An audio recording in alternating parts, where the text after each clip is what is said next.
Welcome to cartoon కథలు. Dinesh and శాలినికి కొత్తగా పెళ్లయ్యాక Hyderabad city సెంటర్లో రెంట్ హౌస్లో వాళ్ల కుటుంబం సెటిల్ అయింది.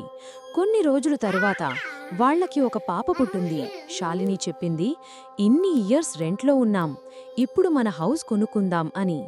దినేష్ 16th ఫ్లోర్లో ఒక ఫ్లాట్ చూశాడు. చీప్గా దొరికింది, సో కొనేశాడు.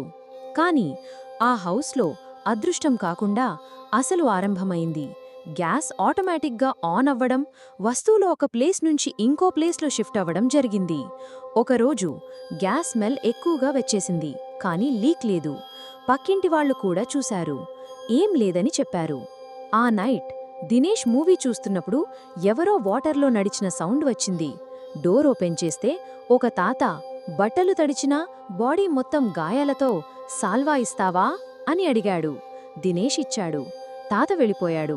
నైట్ 1కి డోర్ నాక్ సౌండ్, కాని తాత లేదు. కాని సాల్వా ఫ్లోర్ మీద బ్లడ్తో ఉంది. దినేష్ భయపడి శాలినికి చెప్పాడు.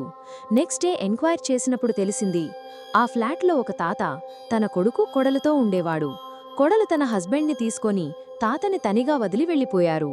తాత లోన్లీగా ఉండడంతో డిప్రెషన్లో సూసైడ్ చేసుకున్నాడు. పక్కింట్లో వాళ్లు వార్నింగ్ ఇచ్చారు, మీ వైఫ్ అండ్ డాటర్ డేంజర్లో ఉన్నారు అని. దినేష్ ఇంటికి వచ్చినప్పుడు తన పాప తనిగా ఆడుతుంది. దినేష్, ఎవరితో ఆడుతున్నావ్ అన్నాడు. నేను తాతతో ఆడుతున్నాను అని చెప్పింది.